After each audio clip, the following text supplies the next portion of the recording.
Hello, crafty friends. This is Anya General with Ink, Paper, Scissors. Today, I'm excited to be working with the October Hero Studio Kit, and I'll be sharing 2 techniques and 2 full card projects with you. But that's not all. I also have several more card samples to show you for even more inspiration, so you can see just how versatile this month's kit really is. Before we jump into the projects, I'd love it if you'd hit that subscribe button and give this video a thumbs up. I've set a big goal for myself this year to reach 10,000 subscribers, and every like and subscribe helps me get a little closer. I also want to invite you to join my Facebook group, where we share cards, ideas, and encouragement. It's such a fun and supportive space, and I'd love for you to be a part of it. You can find the link below in the video description. And of course, I've linked everything I'm using today in both the description box and in my visual supply list. If you don't see it on YouTube, check the visual supply list link, since YouTube has a character limit and I can't always fit it all in there. Now let's get started and jump right into today's cards. I'm starting out with the stencil of the month, and I'm beginning with the very first layer. You'll notice that the stencils are conveniently numbered at the bottom, which makes it easy to follow along in order. For this first layer, I'm blending on the lightest color, Frayed Leaf. Then, for the second stencil, I move up to Forest Glades, and for the third layer, I deepen things with Evergreen. I'm blending the color across the entire stencil, but here's a quick tip. If you wanted your ornaments to be different colors, you could absolutely mask off the tree and use a fine blending brush just on the ornaments. I'll actually be showing you another way to handle that in just a minute.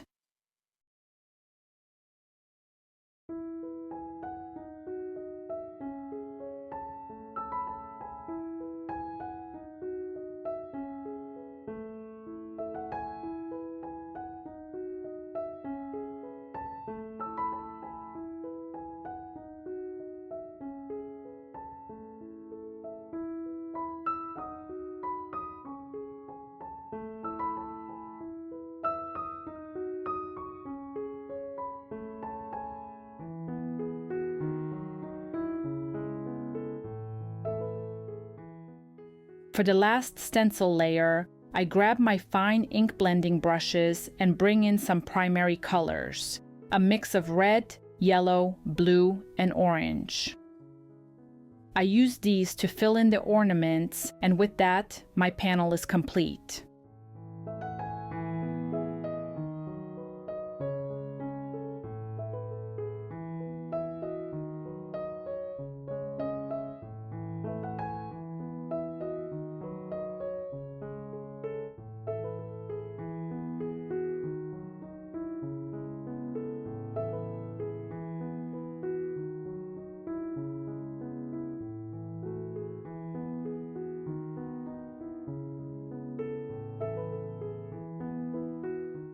But I really want those ornaments to pop off the card.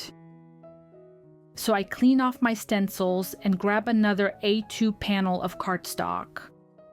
I place down the first stencil again, and this time I just use the leftover green that's still on my blending brush. This gives me a really light outline of the tree, just enough to help me align the rest of my layers. Now it's time to step things up a bit. I bring in my detail blending brushes along with my Lisa Horton metallic inks. For the disco ball ornaments, I use Silver Shine, Solid Gold, and Copper Pot. I love the extra metallic shimmer. I simply use a different color on each stencil layer. I'm not too worried about going outside the lines here. The main thing is to be careful not to smear any of the pigment ink that hasn't dried yet, since these metallic inks do take a little longer to set. But honestly, I decide it won't be an issue for this project, and I just keep working through the layers.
Once my disco ball ornaments are ink blended, I carefully take my scissors and start cutting them out, making sure not to smear the metallic ink with my fingers.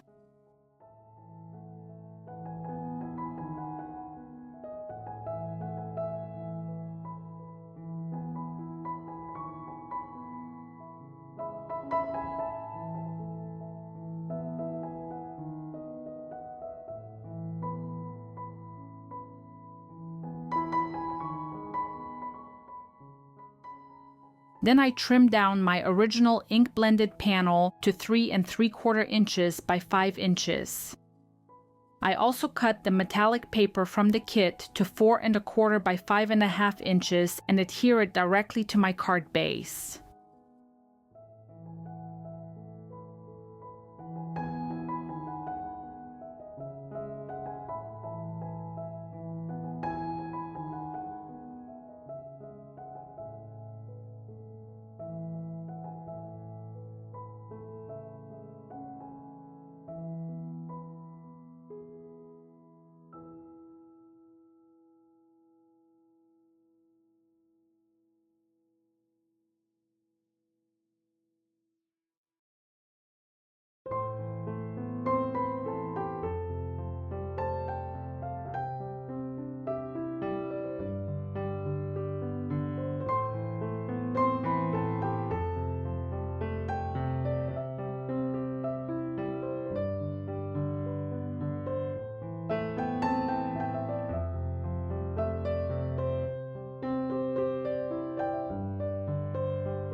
I center my stenciled panel on top of the gold background for a nice framed look.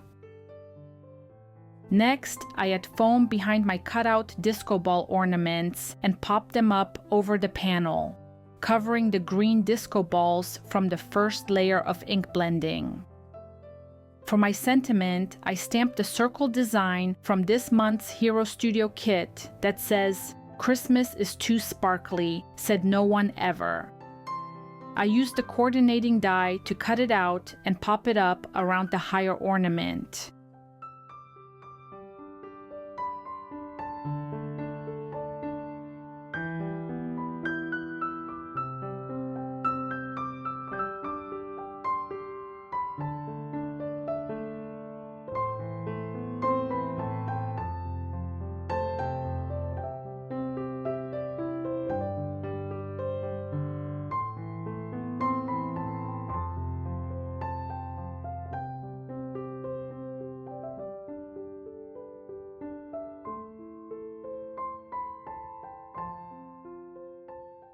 I love the way this finished card shines with dimension and sparkle. For my second card, I'll be using an inlay technique. This one comes together really easily, so I'll let you enjoy most of the process with some music, and then I'll be back in a little bit to mention some important tips.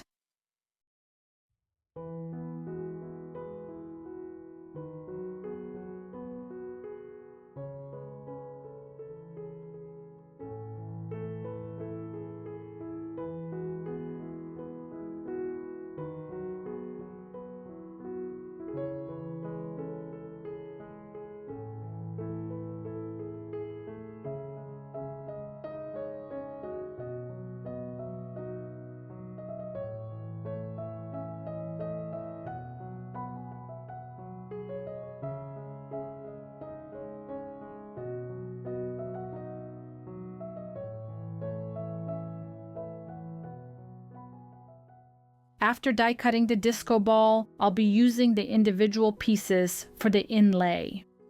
A good trick here is to place some mint tape or masking paper on the back of the die cut.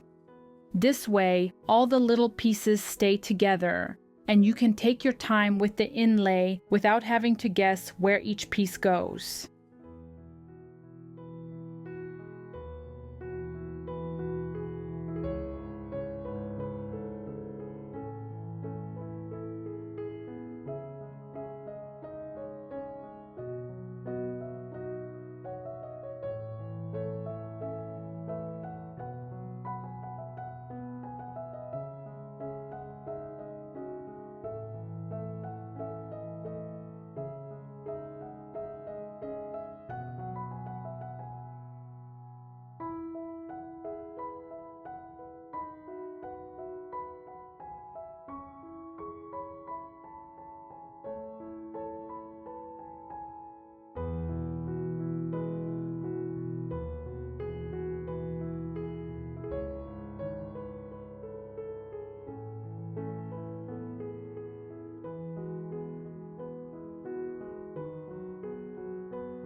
I add a little glue to a few spots at a time, and then I start carefully inlaying the pieces into place.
And here are the 2 cards I completed on screen today using the October Hero Studio kit. I also wanted to share 3 additional cards with you for even more inspiration. I hope today's video gave you some new ideas and techniques to try out with your kit. If you enjoyed this video, please give it a thumbs up. It really helps my channel grow. And don't forget to subscribe if you haven't already, so you don't miss any of my upcoming tutorials and inspiration. All of the supplies I used today will be linked down below and over on my blog, so be sure to check that out if you'd like a closer look. Thank you so much for spending time with me today. I'll be back soon with more card making ideas. Until then, happy crafting!